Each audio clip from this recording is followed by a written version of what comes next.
안녕하십니까. 농기과학교실의 대표 강사 이재희입니다. 저는 대학에서 물리학을 공부하고 틈틈이 우주가 어떻게 만들어지고 변화하고 있는지 우주의 생성과 변화의 원리에 대해 관심을 가지고 탐구해 오고 있습니다. 오늘은 기중계와 관성력이라는 제목으로 운동을 분석하는 틀을 관성기중계와 비관성기중계로 구분하고, 비관성기중계에서 운동을 분석할 때 관성력이 반드시 나타나야 하는 원리를 살펴보겠습니다.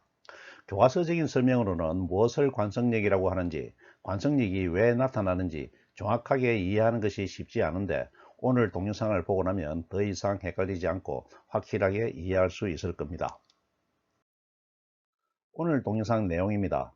과학에서 다루는 탐구의 대상인 개를 정의하고 운동 현상을 다루는 운동계를 정의하겠습니다. 운동 분석 주체가 자신의 운동 상태를 인식하지 못하기 때문에 운동 분석 주체의 운동 상태가 분석 대상인 운동계의 운동 분석에 어떻게 반영되는지 살펴보고, 운동 분석의 상대성에 따라 운동을 분석하는 기준계를 관성 기준계와 비관성 기준계로 구분하고, 지구 중력장 안에 있는 운동계를 분석하는 기준계로 지구를 표준 기준계로 정하는 내용을 살펴보겠습니다. 비관성 기준계에서 운동을 분석할 때 기준계의 가속 운동 상태가 운동계에 반영됨으로써 운동계에 나타나는 가속 운동 현상을 관성력을 도입하여 설명하는 과정을 살펴보겠습니다.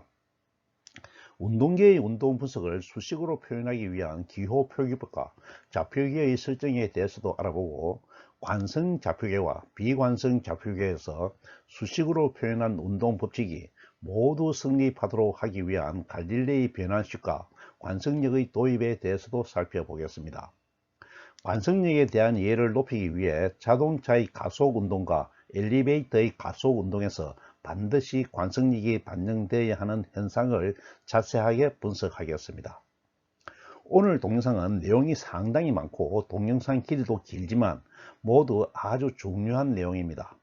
오늘 내용을 이해하지 않으면 다음 동영상을 전혀 이해하지 못하므로 집중해서 잘 이해하도록 합시다. 먼저 개를 정의하겠습니다.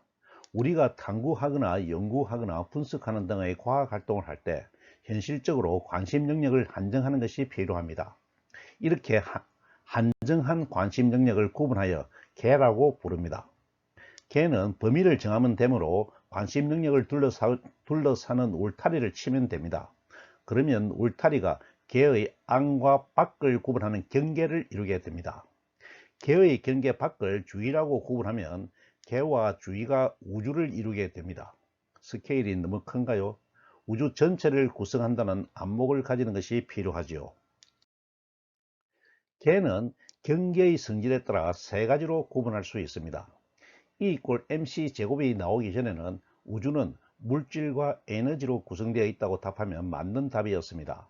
지금도 물질이 에너지로 변환될 수 없는 환경인 중간 규모의 거시 세계에서는 물질과 에너지로 세계를 구성할 수 있으므로 여전히 맞는 답입니다. 이해가 되시죠? 어떤 개가 주어져 있을 때 물질과 에너지가 모두 개의 경계를 통과할 수 있다면 그런 개를 열린 개라고 구분하고, 물질은 차단하지만 에너지는 통과할 수 있으면 닫힌 개라고 하고, 물질과 에너지 모두 통과할 수 없으면 고립개라고 구분합니다. 세 가지 개는 전체를 구성하므로 어떤 개가 주어지면 그 개는 이 세 가지 개 중에서 하나에 해당합니다. 개에 대해서는 뒤에서 연력학과 화학을 공부할 때 좀 더 자세히 다루도록 하겠습니다. 지금부터는 개에 작용하는 힘을 구분해 보겠습니다. 우리가 개에 힘을 줄 때는 힘을 주는 주체가 어디에 있느냐에 따라서 외력과 내력으로 구분합니다. 힘을 주는 주체가 개의 경계 밖에서 힘을 작용하면 외력이 됩니다. 질량체나 전하체를 개로 정하였을 때 개 밖에 있는 질량체나 전하체가 개 안에 있는 질량이나 전하에 만유 인력이나 전기력을 작용하면 이 힘은 개에 작용하는 외력이 됩니다. 또 마찰력이나 수직 항력처럼 개의 경계에서 작용하는 파생힘도 외력이 되고, 생명체나 기계가 작용하는 힘도 외력이 됩니다. 반면에 힘을 작용하는 주체와 객체가 모두 개의 내부에 있으면, 즉 개의 울타리 안에 있는 것이죠. 상호 힘을 작용하면 내력이 됩니다. 내력의 작용은 힘이 작용하는 법칙에 따라 반대 방향의 힘인 반작용을 수반하므로 개 안에서 볼 때는 개 전체로는 알짜 힘이 없게 됩니다. 그러므로 모든 내력의 합은 0이죠. 개의 내력의 합이 0이라는 것은 잘 이해해야 합니다. 예를 들어 개의 내부에 있는 두 개의 질량체나 전하체에 작용하는 힘은 내력이 0이 됩니다. 상호작용과 반작용을 하여 반대 방향의 힘이 있기 때문에 0이 되는 것이죠. 줄의 장력이나 물질의 결합력처럼 개의 구성요소를 연결하는 힘도 내력이 됩니다. 그러므로 장력을 합치면 0이 됩니다. 지금부터는 어떻게 개를 구성하는지 구체적인 예를 들어 보겠습니다. 개에서 분석할 내용이 운동인 경우에는 개의 성격을 반영하여 이름에 반영하여 운동개라고 하겠습니다. 줄의 장력 동영상에서 나왔던 그림입니다. M1과 M2를 따로따로 개를 설정할 수도 있고 또 묶어서 한 개로 할 수도 있습니다. 묶어서 한 개로 하는 경우 줄의 장력은 내력으로 상쇄되고 M1에 작용하는 중력이 M1과 M2 전체 질량에 힘을 작용하게 됩니다. 두 번째 개는 앞으로 충돌을 공부할 때 나오는 개인데요. M1과 M2를 묶어서 한 개로 만들어 개의 운동을 분석합니다. 세 번째는 전하체 3개가 만든 개입니다. 각각의 전하체를 개로 설정할 수도 있고 전체를 묶어서 한 개로 할 수도 있는데요. 각각의 전하체를 개로 하는 경우 다른 전하체가 작용하는 전기력은 그 개에 대한 외력이 되고, 전체를 한 개로 두는 경우에는 각 전하체 사이에 작용하는 전기력은 내력이 되어서 개에 작용하는 전체 힘은 0이 됩니다. 이해가 되시죠? 천체의 경우도 살펴보겠습니다. 태양과 행성으로 구성된 태양계가 주어져 있습니다. 태양과 지구만 고려하면 태양과 지구를 각각의 개로 보아서 태양에 대한 지구의 운동을 타운 운동으로 분석할 수도 있고, 묶어서 한 개로 보아서 질량 중심점을 중심으로 각각 운동하는 것으로 분석할 수도 있습니다. 태양과 지구만으로 개를 구성하면 다른 행성들이 작용하는 만유인력은 외력이 되지만 그 크기가 너무 작아서 없는 것으로 건사할 수 있습니다. 지금부터는 본격적으로 운동을 분석하기 전에 운동이 일어나는 환경에 대해 살펴보겠습니다. 운동 현상을 분석하기 전에 고전역학 또는 뉴턴역학이 성립하는 환경에 대해 먼저 이해하는 것이 필요합니다. 뉴턴역학은 뉴턴의 가속도 법칙이 성립하는 환경에서 운동을 분석합니다. 그래서 뉴턴역학은 F=ma가 시작이고 전부라고 합니다. 아인슈타인의 상대성 이론과 양자역학이 나오기 전에는 뉴턴역학밖에 없었지만, 상대론과 양자역학 같은 현대 물리학이 나온 다음에는 고전역학으로 구분하고 고전역학이 성립하는 환경이 제한되게 되었습니다. 그러므로 고전역학이 성립하는 환경을 이해하는 것도 매우 중요하겠죠. 고전역학은 공간적으로는 중간 규모의 거시 세계에서 분석하는 운동계나 기준계의 속력이 빛의 속력에 비해 아주 작은 경우로 한정합니다. 이때 운동이 일어나는 공간은 운동계와 별개로 독립적으로 존재하는 절대 공간입니다. 이 공간의 실체는 정확하게 알지 못하지만 뉴턴은 유클리드 기하학이 성립하는 유클리드 공간으로 추상화합니다. 운동에 수반되는 시간도 운동계와 별개로 독립적으로 존재하는 절대 시간을 구성합니다. 절대 시간이므로 모든 운동계에 똑같은 시간이 적용됩니다. 절대 공간과 절대 시간은 상호 배타적이고 독립되어 있어서 공간과 시간이 서로 영향을 미치지 않습니다. 공간과 시간은 어떠한 경우에도 변하지 않는 인식 주체와 전혀 무관한 객관적인 실제, 영어 표현으로는 리얼리티입니다. 반면에 상대성 이론에서 다루는 운동이 일어나는 환경은 시간과 공간이 상호 연결되어 있는 시공간, 스페이스 타임이고, 운동을 분석하는 주체의 운동 상태에 따라 시간이 늘어나거나 공간이 줄어든다는 것이죠. 시공간에 대해서는 상대론을 공부할 때 자세히 다루도록 하겠습니다. 여기서는 절대 공간과 절대 시간에 대해서 확실하게 이해하고 넘어가는 것이 중요합니다. 고전역학에서 운동은 운동계가 놓여있는 환경, 방금 말씀드린 절대 공간과 절대 시간이죠. 놓여있는 환경에서 운동계가 위치를 바꾸는 현상으로 정의하는데, 위치를 바꾸는 것을 변이라고 하죠. 그러므로 운동은 변이입니다. 한 지점에서 다른 지점으로 이동하는 변이가 일어나면 운동하였다고 합니다. 변이는 절대 공간에서 일어나는 객관적으로 존재하는 실제입니다. 운동은 물리적 변화이든 화학적 변화이든 변화를 구성하는 요소로 이해할 수 있고, 즉 변화의 한 구성 요소라는 것이죠. 변화의 크기를 재는 물리량이 절대 시간을 따라서 이루어집니다. 변화나 운동이 절대 시간이든 시공간의 시간이든 시간을 따라 이루어진다는 것을 이해하는 것이 대단히 중요합니다. 운동을 동전에 비유하면 드러난 표면의 한 면은 변이를 이루어서 움직이고 있지만, 숨겨진 아랫면은 변이에 맞추어 시간이 흘러가고 있습니다. 지나가고 있는 것이죠. 변이와 시간의 흐름은 한 몸을 이루고 있습니다. 이해가 되시나요? 고전역학에서 변이 자체는 절대적이지만, 즉 객관적인 실제입니다. 운동을 분석하는 것은 상대적이라는 것을 이해하는 것이 매우 중요합니다. 변이를 수반하는 운동 자체와 운동 분석을 구분하는 것이 필요하지요. 운동을 분석한다는 것은 변이하고 있는 운동계의 위치를 알아내고 변이하는 속도와 가속도를 계산하는 것입니다. 그런데 인간은 인식 체계를 근거로 만물의 의미를 부여하고 우주의 형태를 만들어냅니다. 말이 어렵죠? 인간의 인식 체계에 대해서는 건장 강의를 참고하세요. 인간의 인식 체계는 자신의 운동 상태를 인식하지 못하고 자신이 아닌 다른 운동계의 운동 상태만 알 수 있습니다. 인간이 자신의 운동 상태를 알지 못하는 것은 경험적으로나 기납적으로 증명된 사실이죠. 등속으로 움직이는 자동차 안에서 눈을 감고 있으면 자신이 움직이는지 움직이지 않는지 인식하지 못합니다. 등속으로 움직이는 비행기도 마찬가지이지요. 창문이 없는 우주선이나 잠수함을 타고 가는 사고 실험을 해도 자신의 운동을 인식하지 못합니다. 인간은 오직 자신이 아닌 자신과 별개인 다른 대상에 대해서만 운동 상태를 인식하고 분석할 수 있습니다.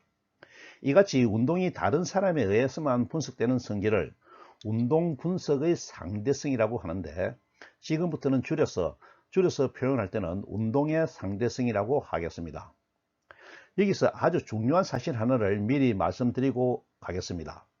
인간의 인식 체계는 힘을 받아 가속 운동을 하고 있을 때에도 자신이 가속되고 있는지 움직이고 있는지 전혀 인식하지 못한다는 것입니다. 가속 운동을 전혀 인식하지 못하는 대표적인 예는 지구 위에서 살고 있는 인간을 생각하면 바로 알 수 있습니다. 지구와 여러분은 자전거 공전으로 가속되고 있는데도 가속 운동을 전혀 느끼지 못하고 있지요.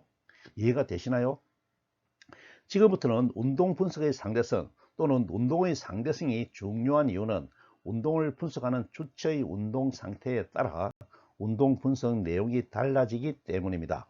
지금부터 그런 현상을 살펴보겠습니다. 앞에서 살펴보았듯이 운동을 분석하는 주체는 자신의 운동 상태를 인식하지 못하는 대신 자신의 운동 상태를 분석하는 운동에 반영하게 됩니다. 예를 들어 보겠습니다. 운동계 A 자동차는 힘을 받아 근가속도 A로 움직입니다. 운동계 B 자동차는 힘을 받지 않고 등속도 V로 움직입니다. 운동계 C는 가로수로 두고 운동계 D는 가속되는 자동차를 타고 있는 승객입니다. 운동계 E는 오토바이로 자동차 B와 같은 속도 V로 움직이고 있습니다. 운동 분석 주체가 가로수와 같이 있으면서 다른 운동계를 분석하면 모든 개는 방금 말씀드린 운동을 하고 있습니다. 운동 분석 주체가 오토바이와 같이 있으면서, 즉 오토바이가 운동을 분석하는 것이죠. 다른 운동계의 분석을 해보게 되면 먼저 자동차 B의 운동을 분석하면 자동차 B는 오토바이와 같은 속도를 가지므로 오토바이가 볼 때 정지해 있습니다. 또 가로수의 운동을 분석하면 가로수는 비록 서 있지만 가로수는 속도, 속력 V로 오토바이로부터 점점 멀어지고 있습니다. 즉 가로수가 움직이는 것으로 분석되는 것이지요. 자동차 승객이 운동 분석 주체가 되어 가로수의 운동을 분석하면 가로수는 반대 방향으로 가속도 A로 점점 멀어지고 있습니다. 승객이 가속도 A로 움직이고 있기 때문에 서 있는 가로수가 가속도 A로 반대 방향으로 움직이고 있는 것으로 분석되는 것이죠. 또 자동차 B의 운동을 분석하면 자동차 B는 앞으로 움직이고 있지만 움직이는 속도가 등속도 V입니다. 그러므로 자동차 B도 가속도 A로 점점 자동차 A에 다가오고 있는 것으로 분석됩니다. 이해가 되시는가요? 앞의 예에서 보듯이 운동 분석 주체의 운동 상태를 운동계에 반영하는 방식은 일정한 규칙이 있음을 발견하게 됩니다. 운동 분석 주체가 정지해 있을 때는 가로수 같은 것이죠. 모든 운동계의 운동 상태는 변하지 않습니다. 이때의 운동 상태는 뒤에서 배울 지구 표준 기준계에서 분석한 운동 상태입니다. 분석 주체가 등속으로 운동하고 있을 때에는 운동 주체의 운동을 운동계의 반대 방향으로 등속 운동으로 반영하는 것이죠. 운동 주체가 등 가속도로 운동하고 있을 때에는 운동 주체의 가속 운동을 운동계의 반대 방향으로 가속 운동으로 반영합니다. 따라서 운동 주체의 운동 상태는 분석하는 운동계의 반대 방향으로 반영한다는 것을 알 수 있습니다. 운동 분석 주체가 가속 운동하는 경우에도 운동계의 반대 방향으로 가속 운동하는 것으로 반영하는데 그 결과로 뒤에서 살펴볼 관성력이 나타나게 됩니다. 운동계의 운동을 분석할 때 운동 분석 주체의 운동 상태를 아는 것은 정확한 운동 분석을 위해 매우 중요하다는 것을 알 수 있습니다. 그래서 운동계의 운동을 분석하는 주체를 특별히 기준계라고 하여 구분합니다. 사물로 기준계를 삼을 때는 분석 주체가 사물과 일체가 되어 운동계를 분석하는 형태가 됩니다.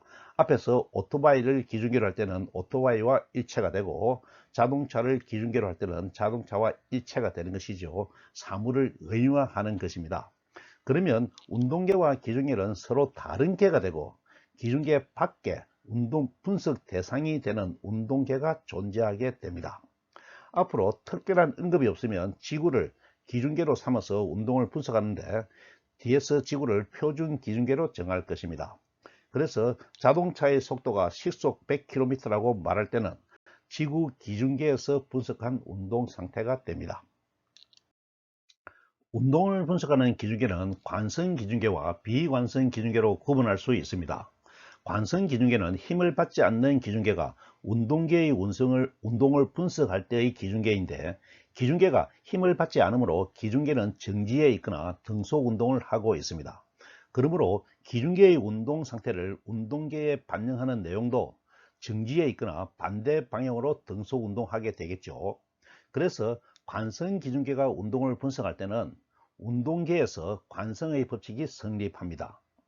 운동계에서 성립하는 관성 법칙은 운동계에 작용하는 힘의 크기가 0인 경우의 가속도 법칙이므로 정지하고 있는 운동계는 계속 정지해 있고 운동하고 있는 운동계는 같은 속도로 계속 운동하여야 하는데 기준계의 운동을 반영하여도 정지하거나 등속 운동하는 상태는 변하지 않아서 관성 법칙이 성립하게 됩니다. 이해가 되시죠? 관성 기준계에서 운동을 분석하면 운동계에서 관성 법칙이 성립한다는 성질은 매우 중요하므로 절대로 외우지 말고 확실히 이해해야 합니다. 반면에 기준계가 힘을 받고 있는 경우에는 비관성 기준계로 구분합니다. 그러면 관성 기준계와 비관성 기준계를 구분하는 기준인 기준계에 힘이 작용하는지 안 하는지 어떻게 알 수 있는지 살펴보겠습니다. 지금까지 여러 동영상에서 살펴보았듯이 힘은 기준계와 관계없이 절대적으로 존재합니다. 그러므로 운동계나 기준계에 힘이 작용하는지 안 하는지는 객관적으로 판단할 수 있습니다.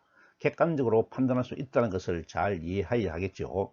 분별할 수 있는 힘으로는 우주가 주는 힘으로 질량과 전하 사이에 작용하는 만유인력과 전기력이 있고, 상호작용하는 여러가지 파생힘이 있습니다. 파생힘은 운동계가 운동을 방해받았을 때 방해받은 것에 대한 대응으로 방해한 계에 힘을 작용한다는 원리를 이해하고 있죠. 대표적인 파생힘으로 누르는 힘에 대해서 변형이 없는 수직항력, 즉 강체에 작용하는 누르는 힘이죠. 변형을 수반하는 탄성력을 찾을 수 있고, 마찰력에 대해서는 마찰력으로, 줄의 장력에 대해서는 줄의 장력으로 작용합니다. 누르는 압력에 대한 수직항력이나 부력을 찾을 수도 있습니다. 잘 이해하고 있으시죠? 매약하지 않으면 지난 동영상을 하나하나 참고하시기 바랍니다. 이제부터는 우리는 어떤 기준계와 운동계가 주어지면 그 계에 힘이 작용하는지 안 하는지 명확하게 판단할 수 있고, 작용하는 힘의 크기를 구체적으로 찾아낼 수도 있습니다. 지구의 경우는 어떠한지 살펴보겠습니다. 지구를 기준계로 삼으면 지구는 가속되는 비관성 기준계가 됩니다. 지구는 자전과 공전을 하면서 끊임없이 가속운동을 하고 있지요. 지구 기준계도 가속되고 있지만 자신의 운동 상태를 기술 분석할 수 없는 것은 관성 기준계와 마찬가지입니다. 따라서 지구 기준계로 운동계를 분석하면 지구 기준계의 가속 운동을 운동계에 반영하여야 하므로 매우 복잡해질 수 있습니다. 그런데 다행스럽게도 지구가 받는 힘은 태양과 달의 중력으로 지구 중력장 안에 있는 모든 운동에는 같은 힘을 받습니다. 같은 힘을 받으므로 지구와 똑같은 가속 운동 상태에 있게 됩니다. 따라서 지구 중력장 안에 있는 운동계는 지구 기준계에서 볼 때 정지해 있습니다. 앞의 예에서 자동차와 같은 속도로 움직이는 오토바이를 기준계로 삼아 자동차의 운동을 분석하면 정지하고 있는 것으로 분석되는 것과 같은 이치입니다. 지구 중력장 안에 있는 운동계는 지구 기준계에서 운동을 분석할 때 정지해 있으므로 비록 지구 기준계가 비관성 기준계라고 하더라도 운동계에 반영해야 하는 지구 기준계의 운동이 없게 됩니다. 왜냐고요? 운동계도 지구와 똑같은 운동 상태에 있기 때문이죠. 이해가 되시죠? 반드시 이해하고 넘어가도록 합시다. 그러므로 지구 중력장 안에 있는 모든 운동계는 지구 기준계로 운동을 분석하면 아주 편리하게 됩니다. 가속되는 지구 기준계의 운동을 운동계에 반영하지 않아도 되기 때문이죠. 그래서 지구 중력장 안에 있는 운동계의 운동을 분석할 때는 지구를 표준 기준계로 삼아 운동을 분석합니다. 지구를 표준 기준계로 삼는 방법은 아주 간단하지요. 지구와 운동을 분석하는 인식 주체를 일치시키기만 하면 됩니다. 의인화하는 것이죠. 비관성 기준계인 지구를 표준 기준계로 삼아서 분석할 수 있는 운동계는 지구 중력장 안에 있는 운동계로 한정된다는 것도 잘 이해하시기 바랍니다. 지구 중력장을 벗어나게 되면 운동 상태가 지구와 달라지기 때문에 지구를 표준 기준계로 삼아서 분석할 수가 없게 됩니다. 이렇게 지구 중력장을 벗어난 운동계의 운동은 운동계에 대해서 정지 상태에 있는 것으로 근사할 수 있는 다른 기준계가 필요한데, 그것을 멀리 있는 별을 표준 기준계로 삼아서 분석할 수 있습니다. 지구 중력장 밖의 운동에는 전체의 운동과 관측에서 별도로 분석하도록 하겠습니다. 이번에는 지구 표준 기준계를 기준계로 할 때 개별 기준계는 어떻게 구분할 수 있는지 살펴보겠습니다. 지금 설명하고 있는 지구 표준 기준계의 공간적 위치는 표준 지구의 질량 중심점이 됩니다. 이해되죠? 지구를 의인화할 때 인식 주체의 위치가 질량 중심점에 있습니다. 앞에서 보았듯이 지구 중력장 안의 운동계는 지구와 같은 힘을 받아 지구와 똑같은 운동 상태에 있습니다. 그러므로 지구 기준계에서 운동계의 운동을 분석할 때에 운동계가 힘을 받지 않은 것으로 해석할 수 있습니다. 따라서 이 운동계를 다른 기준계로 삼으면 지구 기준계에서 볼 때 관성 기준계가 됩니다. 힘을 받지 않는 기준계이죠. 지구 중력장 안에 있는 한 운동계를 기준계로 삼는 경우 그 기준계가 지구에 대해 정지해 있을 때는 힘을 받고 있지, 그 기중계는 추가 힘을 받지 않으므로 관성 기중계가 됩니다. 추가 힘이라고 한 이유는 기중계는 지구와 똑같은 힘을 받아 가속 운동하고 있는 상태에서 다른 힘을 추가로 받지 않는다는 의미입니다. 또 기중계가 지구에 대해 등속 운동을 할 때에도 기중계가 추가 힘을 받지 않으므로 관성 기중계가 됩니다. 하지만 기중계가 지구에 대해 가속 운동을 할 때는 가속 운동을 만드는 추가 힘을 받고 있으므로 비관성 기중계가 됩니다.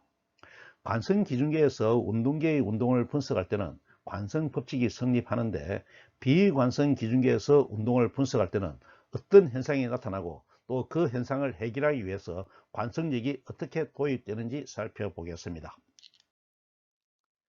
비관성 기중계는 힘을 받으므로 비관성 기중계는 가속 운동을 하고 있습니다. 하지만 비관성 기중계는 자신이 힘을 받아 가속 운동하고 있다는 운동 상태를 전혀 인식하지 못하지요. 비관성 기중계의 운동 상태는 그래서 비관성 기중계가 운동을 분석하는 운동계에 반영되어 나타나게 되는데, 운동계는 반대 방향으로 가속 운동을 하고 있는 것으로 분석합니다.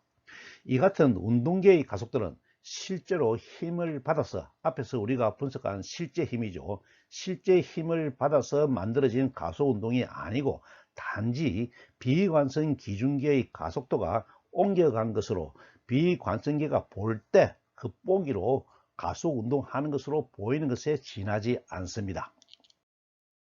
그런데 겉보기 가속 운동은 운동계가 힘을 받지 않고 있는 상태에서 힘을 받은 것처럼 가속 운동을 하는 것으로 분석이 되는 것이므로, 이런 분석 내용은 힘을 받아야 가속 운동을 한다는 뉴턴의 운동 법칙에 어긋나게 됩니다.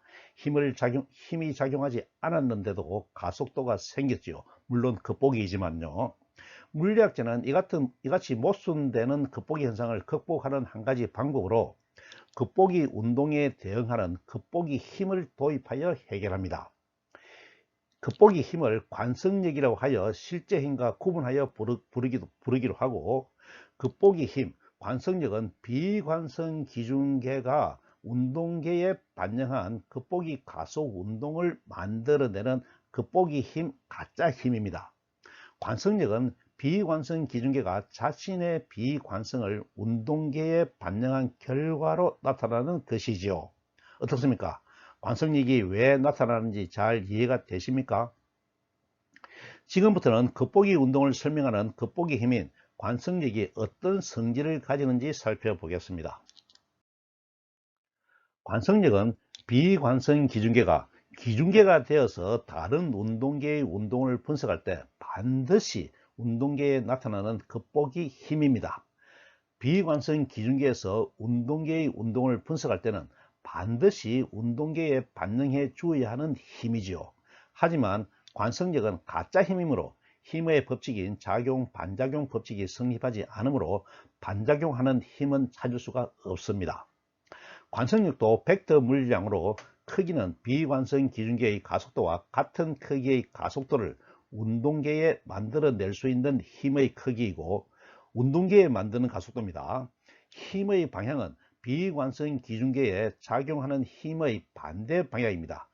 그러므로 비관성 기중계의 질량이 라지 m이고 가속도가 a인 비관성 기중계는 F 라지 ma만큼 힘을 받고 있습니다.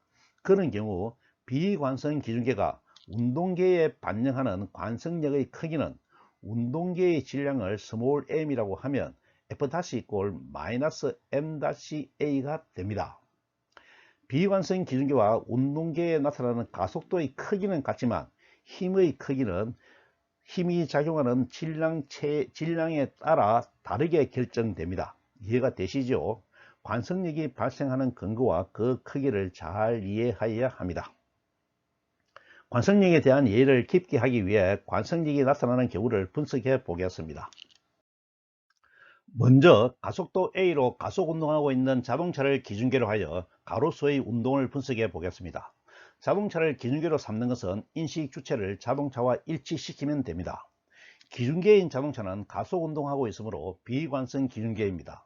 자동차는 자신의 가속 운동 상태를 인식하지 못하고 운동계인 가로수가 뒤쪽으로 가속도 A로 운동하고 있다고 인식합니다.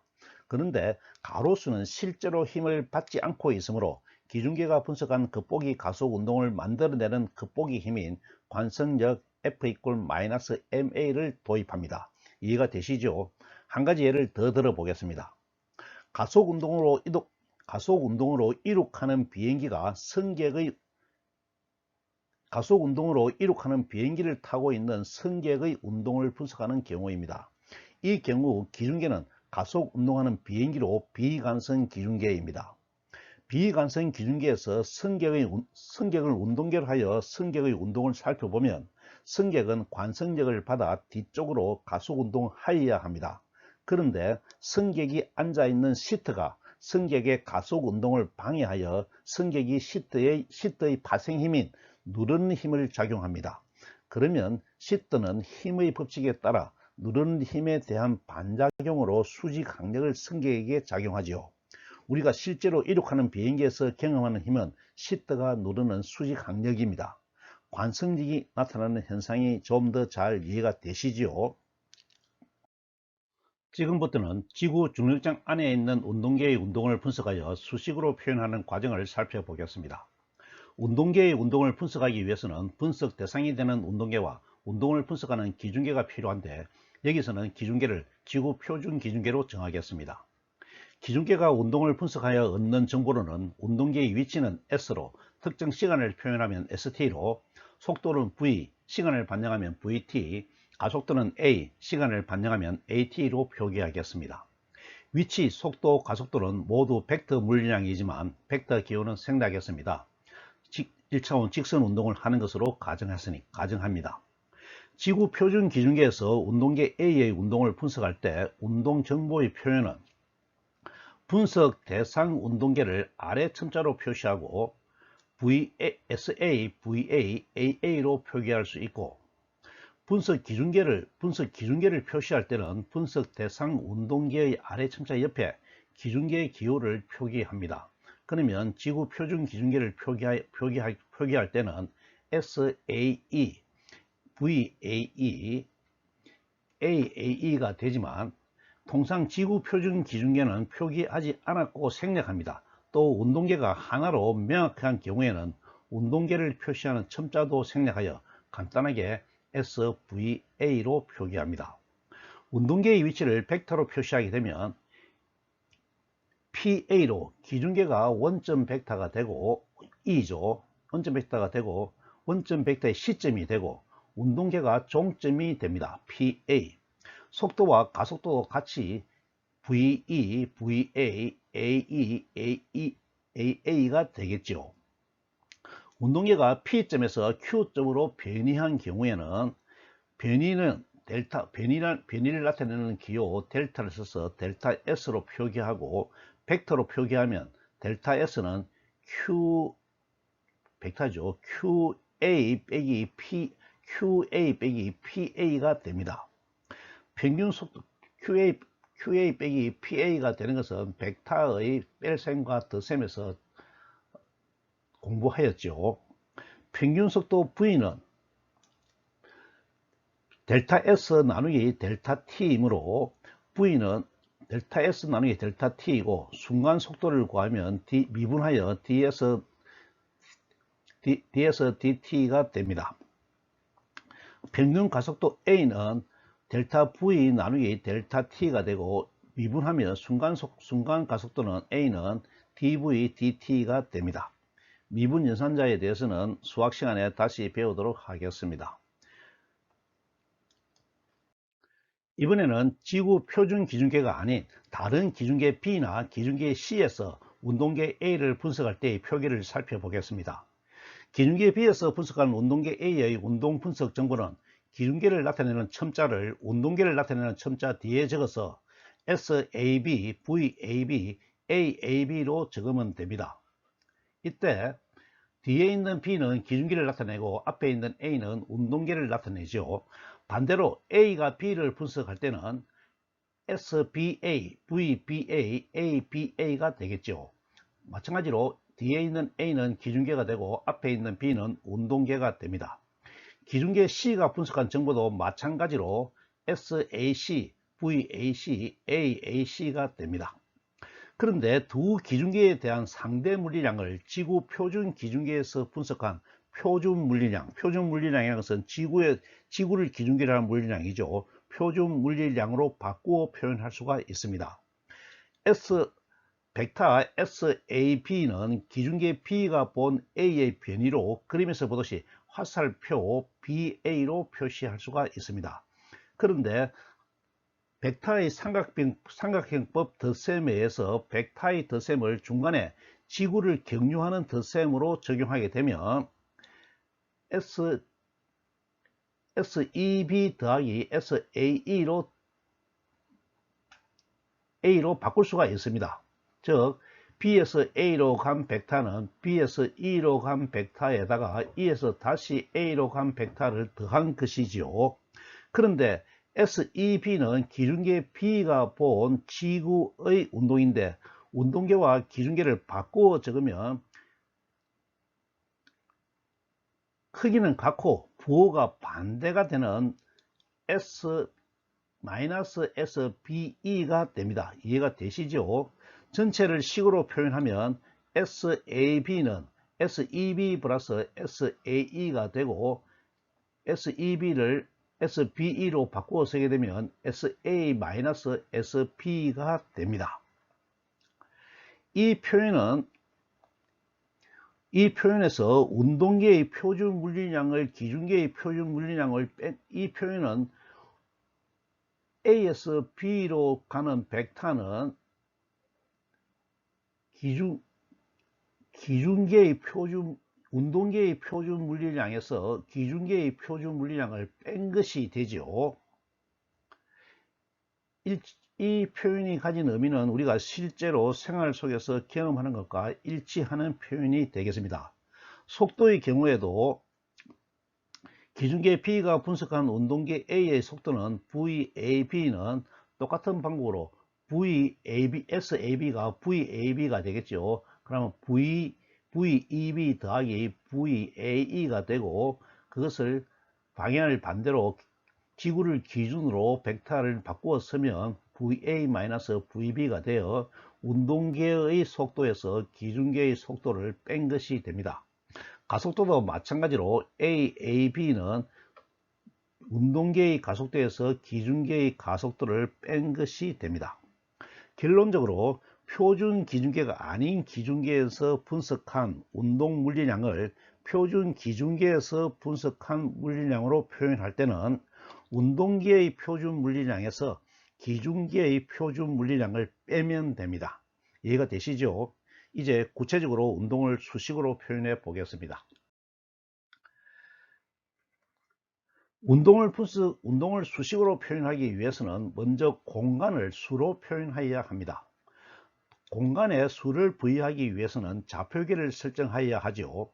좌표계에 대해서는 이해가 명확하지 않으면 권장 강의를 참고하세요. 운동을 분석하는 기준계가 운동 분석의 주체가 되어야 하므로 기준계를 원점으로 하는 좌표계를 설정하는 것이 필요합니다. 기준계가 질량체인 경우에는 질량 중심점이 원점이 됩니다. 좌표계는 특별한 언급이 없으면 직교 좌표계를 설정하겠습니다. 좌표계가 설정되면 설정된 좌표계에 맞추어 운동 현상을 좌표로 표현할 수 있게 되고 좌표를 가지고 운동 현상을 분석하여 수식으로 표현할 수 있게 됩니다. 기준계의 운동 상태에 따라 기준계를 구분한 것처럼 좌표계도 기준계에 따라 구분할 수가 있습니다. 관성 기준계를 원점으로 하여 설정한 좌표계를 관성 좌표계라고 하고 비관성 기준계를 원점으로 하여 설정한 좌표계는 비관성 좌표계라고 구분하겠습니다. 뉴턴이 운동 현상을 언어가 아니라 수식으로 표현함으로써 자연 철학을 과학으로 바꾸었다는 것을 잘 이해하고 있지요. 이 내용이 명확하지 않으면 권장 강의를 참고하시고요. 뉴턴이 만든 수식 표현 F=ma는 운동을 분석하는 기준계에 무관하게 모든 기준계에서 성립합니다. 그래서 뉴턴의 운동 법칙은 상대성 이론이 나올 때까지 절대적인 자연 법칙이 되었습니다. 과학에서 자연 법칙이 되기 위한 필요 충분 조건은 어떤 기준계에서 자연 현상을 분석하더라도 동일하게 설명할 수 있어야 자연 법칙이 된다는 것입니다. 다른 말로 자연 법칙은 모든 기준계에서 동일하게 성립하여야 한다는 것이죠. 힘을 주면 가속도가 생기는데 모든 기준계에서 측정한 힘과 가속도 물량의 사이에는 F = ma가 성립하여야 자연 법칙이 된다는 것입니다. 이해가 되시죠? 역사적으로 운동 현상을 설명하는 뉴턴의 운동 법칙이 기준계에 무관하게 성립하여야 한다는 명제를 갈릴레이의 상대성이라고 합니다. 앞으로 배우겠지만 역학의 운동 법칙뿐만 아니라 모든 자연 법칙이 기준계에 무관하게 성립하여야 한다는 명제를 아인슈타인의 상대성 원리라고 합니다. 그러므로 상대성 원리라고 할 때 갈릴레이의 상대성 원리와 아인슈타인의 상대성 원리를 구분하여야 합니다. 지금부터는 갈릴레이의 상대성 원리가 고전 역학에서 성립하는 것을 살펴보겠습니다. 뉴턴의 운동 법칙이 기준계에 무관하게 성립하여야 하는 것을 살펴보아야 하므로 각각의 기준계에 대해서 검토해 보겠습니다. 먼저 관성기준계의 관성좌표계입니다. 두 개의 기준계가 관성기준계가 되기 위해서는 상호간에 정지하거나 등속운동하여야 하는데 정지한 경우는 자명하므로 등속운동의 경우를 살펴보겠습니다. 한 기준계 O는 지구 기준계에 대해서 정지해 있고 좌표는 XYG로 설정하겠습니다. 지구 표준 기준계에 대해서 상대 속도 V0인 다른 기준계 O-의 좌표는 X-Y-G-로 설정하겠습니다. 실제 운동은 1차원으로 이루어지지만 좌표는 3차원 좌표를 설정하는 것은 3차원 공간에 익숙해지기 위해서입니다. 공간 안에 두 점 P와 Q가 있습니다. 좌표계를 설정하고 각각의 점 PQ에 대한 기준계의 좌표를 구해 보겠습니다. 기준계 O와 기준계 O' 사이에는 변환식이 성립합니다. X-는 X-V0t인데요. 기준계 O' 속도 V0로 t만큼 움직이기 때문에 이 거리는 V0t가 됩니다. 따라서 X, O' 기준계의 좌표값 X는 O 기준계의 좌표 X에다가 V0t를 뺀 좌표값이 됩니다. 따라서 X-는 X-V0t가 되죠. Y-는 변화가 없으므로 Y가 되고 G-도 변화가 없으므로 G가 됩니다. 물론 T-도 변화가 없으므로 T가 되는데 T-와 T가 같다는 것은 시간이 절대 시간이라는 것을 반영하고 있습니다. 그러면 O' 좌표계에서의 두 점의 좌표는 X-는 X1, X1-는 X1-V0t가 될 것이고 X2-는 X2-V0t가 될 것입니다. 그러면 각 좌표계에서 두 점 사이의 거리, 즉 델타 X-는 델타 X로 같아집니다. X-2 X-1은 V0t를 상쇄시키기 때문에 X2-X1이 되어 같은 값을 가지게 되죠. 따라서 델타 S1, 델타 S-는 델타 X가 되고 이 두 값이 같다는 것은 절대 공간을 반영하고 있습니다. 따라서 두 개의 관성 기준계에서 운동을 분석하는 경우의 좌표 변화는 절대 시간과 절대 공간에서 이루어지고 있다는 것을 이해할 수 있습니다. 앞에서 설정한 것처럼 한 기준계 O는 지구 표준 기준계에 대해서 정지해 있고 좌표 XYG로 표시합니다. 지구 표준 기준계에 대해서 상대 속도 V0로 움직이는 다른 기준계 O''의 좌표는 X-Y''로 표시하겠습니다.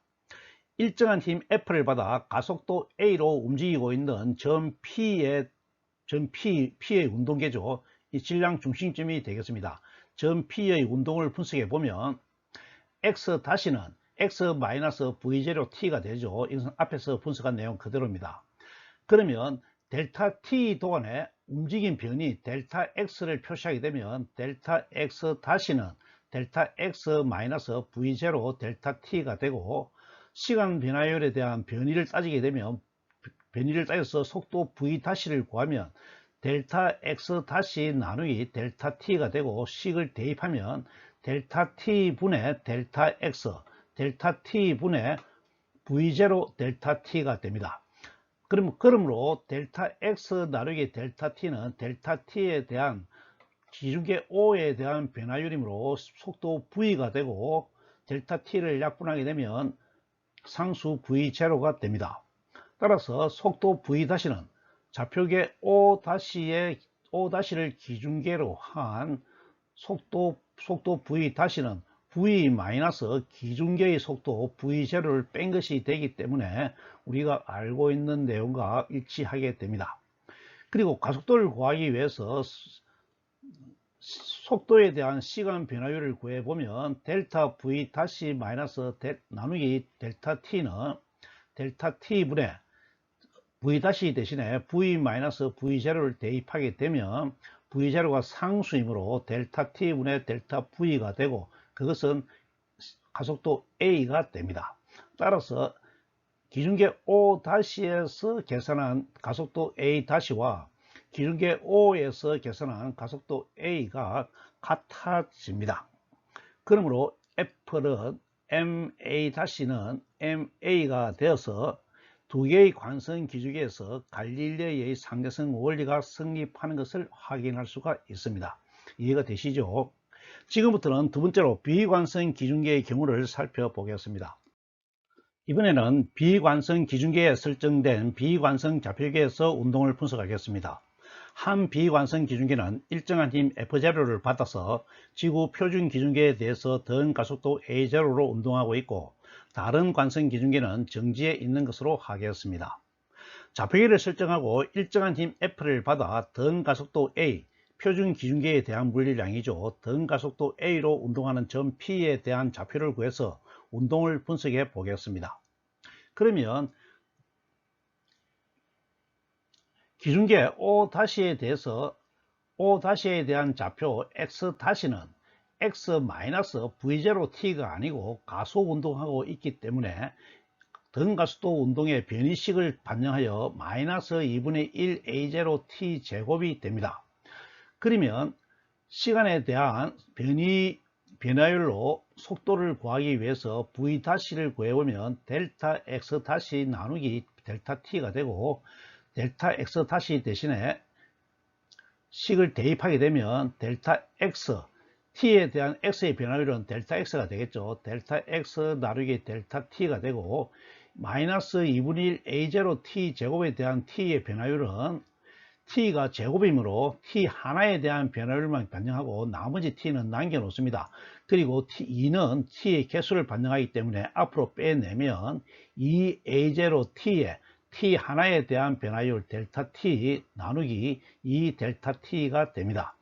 식을 정리하면 델타 X 나누기 델타 T는 기준계 O에 대한 속도 V가 되고, 델타 T를 약분하고 2를 약분하면 A0T가 돼서 T의 1차식이 남게 됩니다. 이것은 V0T가 아니고 A0T니까 가속되는 속도의 변화를 만큼 빼준 것이 되죠. 충분히 이해할 수 있습니다. 가속도를 구하기 위해서 시간에 대한 속도의 변화를 구하게 되면 A-는 델타 V- 나누기 델타 T가 되고, V- 대신에 구한 값을 대입하면 델타 T분의 델타 V 나누기 델타 T분의 A0 1차 T니까 델타 T가 됩니다. 그 식을 정리하면 A-A0가 되죠. 비관성 기준계 O-에서 분석한 가속도 A-가 A-A0가 되어 관성 기준계에서 분석한 가속도 A와 일치하지가 않습니다. 가속도가 다르다는 것은 작용한 힘의 크기가 다르다는 것이죠. 비관성 기준계에서 운동을 분석하니 마이너스 A0의 가속도를 만들어내는 힘이 마이너스 A0죠. 힘이 추가로 작용하여 가속도가 A에서 A-로 변해버렸습니다. 그러면 관성 기준계와 비관성 기준계에서 분석한 동일한 운동계의 운동 법칙이 다르게 되므로 뉴턴의 운동법칙과 갈릴레이 상대성 원리가 성립하지 않는 문제가 생깁니다. 그런데 새로 생긴 가속도 A0는 비관성 기준계가 자신의 운동을 인식하지 못하기 때문에 자신의 가속 운동을 운동계에 전이한 것이므로 매우 규칙적입니다. 그래서 물리학자는 이 문제를 해결하기 위해 비관성 기준계에서 분석한 운동의 가속도가 A-가 되도록 추가로 가짜 힘 -MA0를 반영하기로 합니다. 그러면 비관성 기준계에서 분석한 운동도 F- MA-는 MA-MA0가 되어서 F-MA-가 되기 때문에 뉴턴의 운동 법칙이 성립하게 됩니다. 비관성 기준계에서 분석한 힘은 실제로 작용한 힘 외에, 실제로 작용한 MA죠. 실제로 작용한 힘 외에 -MA0의 힘을 더한 값이 됩니다. 물리학자는 이 힘은 실제로 작용한 힘이 아니므로 가짜 힘을 진짜 힘과 구분하기 위해서 이름을 관성력이라고 붙였습니다. 관성력이 발생하는 근거는 앞에서 살펴본 바와 같이 비관성 기준계가 자신의 운동을 인식하지 못하기 때문에 전이한 결과로 나타나는 것이죠. 여기서는 우리는 수식으로 표현하기 위해서 수식을 통해서 관성력이 나타나는 근거와 그 크기를 구해 보았습니다. 이제 관성력에 대한 내용을 정리하도록 하겠습니다. 지구 중력장 안에 있는 개가 객관적인 힘을 받아 지구 표준 기준계에 대해서 가속 운동하고 있습니다. 편의상 일정한 힘을 받아 등 가속 운동한다고 하겠습니다. 그러면 이 개는 비관성 기준계가 되고 이 개에서 어떤 운동계의 운동을 분석하여 뉴턴의 운동 법칙을 적용하기 위해서는 반드시 관성력을 운동계에 반영하여야 합니다. 반영할 관성력의 크기는 비관성 기준계가 받고 있는 가속도와 같은 크기의 가속도를 운동계에 만들어낼 수 있는 크기이고, 방향은 비관성 기준계가 받는 힘의 방향과 반대 방향입니다. 크기는 운동계가 정하고 방향은 비관성 기준계가 정하는 것이죠. 비관성 기준계가 힘을 받아 만든 가속도가 A0인 경우 비관성 기준계에서 분석한 운동계에는 관성력 -MA를 반영하여 작용한 힘이 F-MA-MA0가 되고, 이 힘이 가속도 A-를 만들어서 운동 법칙 F-MA-MA0는 MA-로 운동 법칙이 성립하게 됩니다. 이해가 되시죠? 기준계에 작용하는 힘이 일정한 힘이 아닌 경우에도 수시로 변하는 힘에 대응하는 가속도를 수시로 만들어서 가속도를 만드는 힘을 운동계의 반대 방향으로 반영하면 되겠습니다. 이해가 되시죠? 관성력이 나타나는 현상에 대해서 몇 가지 예를 들어서 추가로 분석해 보겠습니다. 먼저 그림처럼 가속도 A0로 움직이는 버스 안에 달려있는 손잡이의 운동입니다. 버스가 힘을 받아 지구 표준 기준계에 대해서 A0로 가속되고 있습니다. 버스는 기준계가 되면 비관성 기준계가 되겠죠. 만약 손잡이가 묶여 있지 않으면 지구 표준 기준계에서 볼 때 버스가 움직여도 손잡이는 아무런 힘을 받지 않았으므로 움직이지 않을 겁니다. 하지만 비관성 기준계인 버스가 볼 때 고리는 뒤로 가속 운동합니다. 그런데 고리가 줄에 묶여 있어서 뒤로 가속 운동하는 고리를 줄이 당겨서 움직이지 못하게 하고 일정한 상태를 유지하게 합니다. 비관성 기준계인 버스에서 손잡이를 운동계로 정하면 그림과 같이 손잡이에 작용하는 관성력과 줄의 장력, 중력이 평형을 이루게 됩니다. 이해가 되시죠? 이 세 개의 힘이 평형을 이루어서 손잡이가 가만히 있게 됩니다. 줄이 영지선과 각 세타로 벌어져 있다 하면 벡타식을 쓰게 되면 장력 T와 관성력 MA0와 중력 MG가 세 개의 힘을 합치면 0이 되겠죠. R자 힘이 없어야 되니까요. 그러면 식을 이해해서 정리하면 MA0는 mg 탄젠트 세타가 됩니다. 물론 MA0와 mg를 더하면 장력에 대한 반대 방향의 힘이 되겠죠. 이해가 되십니까? 한 가지 예를 더 들어보겠습니다. 엘리베이터입니다. 그림처럼 엘리베이터가 힘을 받아 위 방향으로 가속도 A0로 가속되는 엘리베이터 안의 운동을 분석하겠습니다. 엘리베이터는 기준계가 될 때 비관성 기준계가 되겠죠. 사람이 엘리베이터에 타고 있습니다. 엘리베이터가 힘을 받아 A0로 위 방향으로 가속되고 있으므로 엘리베이터가 기준계가 되어 볼 때 사람은 아래 방향으로 A0의 관성력을 받아 움직여야 합니다. 그런데 사람과 엘리베이터가 바닥에 의해 결합되어 있어서 엘리베이터 바닥이 사람을 받쳐서 엘리베이터와 사람이 같이 움직입니다. 엘리베이터가 볼 때 사람에 작용하는 중력이 사람에 작용하는 바닥의 수직 확력과 위 방향 관성력의 합과 평형을 이루고 있습니다. 수식으로 표현하면 N = M0 MA0 플러스 MG가 F 있고 N이죠. N이 수직항력 N이 중력 mg와 관성력 ma0를 합친 것과 평형을 이루게 됩니다. 사람이 저울 위에 서 있으면 수직항력이 저울의 눈금으로 나타나게 되어서 저울 눈금이 커지겠죠. 엘리베이터가 위로 가속되면 저울 눈금이 증가하게 됩니다. 지구 표준 기준계에서 보면 엘리베이터와 사람은 힘 F = 라지 M은 엘리베이터의 질량이고 스몰 m은 사람의 질량이라 할 때 라지 M 플러스 스몰 m A0가 됩니다.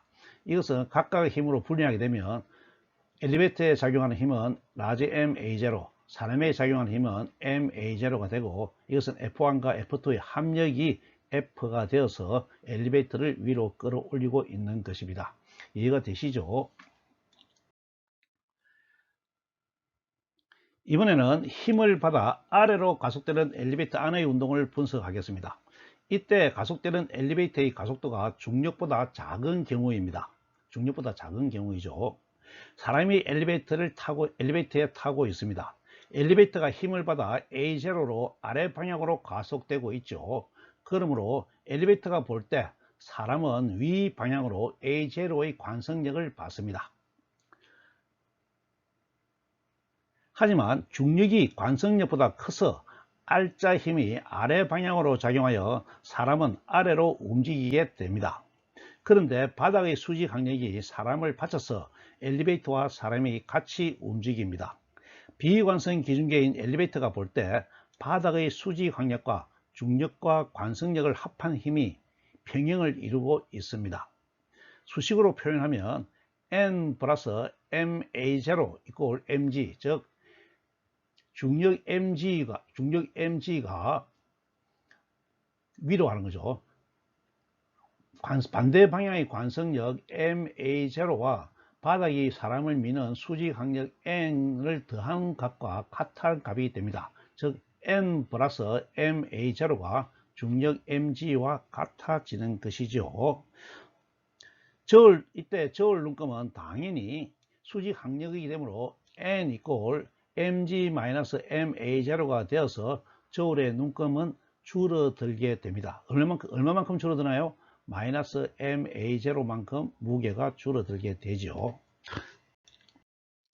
이번에는 힘을 받아 아래로 가속되는 엘리베이터의 가속도가 중력과 같은 경우입니다. 중력과 같은 경우입니다. 사람이 엘리베이터에 타고 있습니다. 엘리베이터가 힘을 받아 A0로 아래 방향으로 가속되고 있습니다. 엘리베이터가 볼 때 사람은 위 방향으로 A0의 관성력을 받아 움직여야 합니다. 하지만 엘리베이터가 볼 때 중력이 관성력과 같아서 사람에 작용하는 R자 힘이 0이 됩니다.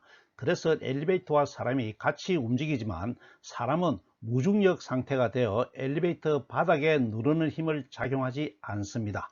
따라서 수직 항력이 0이 됩니다.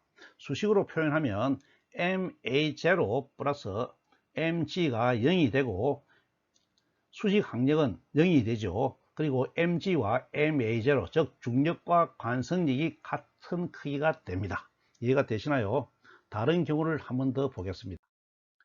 이번에는 가속되는 가속도가 중력보다 큰 경우입니다. A0가 G보다 큰 경우이죠. 사람이 엘리베이터에 타고 있습니다. 엘리베이터가 힘을 받아서 A0로 아래 방향으로 가속되고 있고, 엘리베이터가 볼 때 사람은 위 방향으로 A0의 관성력을 MA0죠. A0의 가속도에 해당하는 관성력을 받습니다. 관성력이 중력보다 크므로 위 방향으로 알짜 힘이 있어서 사람은 위 방향으로 가속됩니다. 이때 알짜 힘과 관성력, 중력은 MA0 플러스 MG 플러스 F-넷이 0이 됩니다. 즉 알짜 힘이 0이 아닌 알짜 힘이 있는 것이죠. 비관성 기준계인 엘리베이터에서 바라본 사람의 위 방향 가속도는 F-넷은 MA0-MG가 되고, 이 알짜 힘이 MA를 만들어내게 됩니다. 즉 사람은 가속도 A로 움직이고 있게 됩니다. 이 경우 엘리베이터에 천정이 있으므로 사람은 엘리베이터 천정에 부딪히고 천정에 붙어서 움직이게 됩니다. 지구 표준 기준계에서 볼 때 사람은 천정에 붙어서 가속도 A0로 아래 방향으로 움직이고 있습니다. 버스와 엘리베이터 현상을 잘 이해하면 관성력 문제는 별 어려움 없이 풀 수 있을 것이니 차근차근 이해해 보시기 바랍니다. 오늘 강의를 요약하겠습니다. 고전역학의 운동은 절대 공간과 절대 시간의 환경에서 변이로 나타나므로 변이 자체는 절대적입니다. 하지만 운동을 인식하고 분석하는 인간은 자신의 운동을 전혀 인식하지 못하므로 운동계의 운동은 오직 다른 기준계에 의해서만 운동 상태를 분석할 수 있습니다. 따라서 운동 분석은 상대적이라는 것을 이해하고 있습니다. 따라서 운동 분석에는 분석 대상인 운동계와 별개로 분석하는 주체가 별도로 있어야 하고, 그 주체를 기준계라고 한다는 것도 이해하였습니다. 상대적인 운동 분석을 진행하기 위해 기준계는 지구 표준 기준계와 관성 기준계, 비관성 기준계로 구분하였고, 지구 표준 기준계는 표준 지구를 기준계로 삼는 것으로 중력장 안의 모든 운동계의 운동을 분석하는 기준계로 이용하고, 표준 기준계를 적용하면 운동계가 표준 기준계와 같은 운동 상태에 있기 때문에 운동계가 받는 전체의 힘을 배제할 수 있는 장점이 있다는 것을 이해하였습니다. 관성 기준계는 지구 표준 기준계에 대해 정지해 있는 기준계는 모두 관성 기준계라는 것과, 관성 기준계에 대해서 등속으로 운동하는 기준계도 모두 관성 기준계이고, 관성 기준계에 설정한 관성 좌표계에서는 갈릴레이 상대성이 성립하여 운동 법칙의 수식이 같은 형태로, 즉 F=ma로 성립한다는 것을 이해하였습니다. 기준계가 힘을 받아 가속되는 비관성 기준계에서 운동을 분석하면 비관성 기준계가 자신이 받는 힘을 인식하지 못하므로 그 힘을 분석하는 운동계에 반영한다는 것과, 그 힘으로 인해 운동계가 힘을 받아 가속 운동하는 것처럼 보이는 것을 운동 법칙으로 설명하기 위해 관성력을 도입하였다는 것을 이해하였습니다. 그러므로 비관성 기준계는 운동계의 운동을 분석할 때 반드시 관성력을 반영하여야 한다는 것과, 운동계의 알짜 힘을 구할 때 관성력을 포함하여 계산하여야 한다는 것을 가속되는 버스와 가속되는 엘리베이터의 운동 분석을 통해서 이해하였습니다. 다음 시간에는 지금까지 공부한 여러 가지 힘을 운동계에 반영하여 운동계의 운동을 분석하도록 하겠습니다. 운동 분석을 통해 운동계에 힘이 작용하는 원리와 힘에 근거한 운동 현상을 잘 이해할 수 있을 겁니다. 오늘 강의는 이것으로 마치겠습니다. 감사합니다.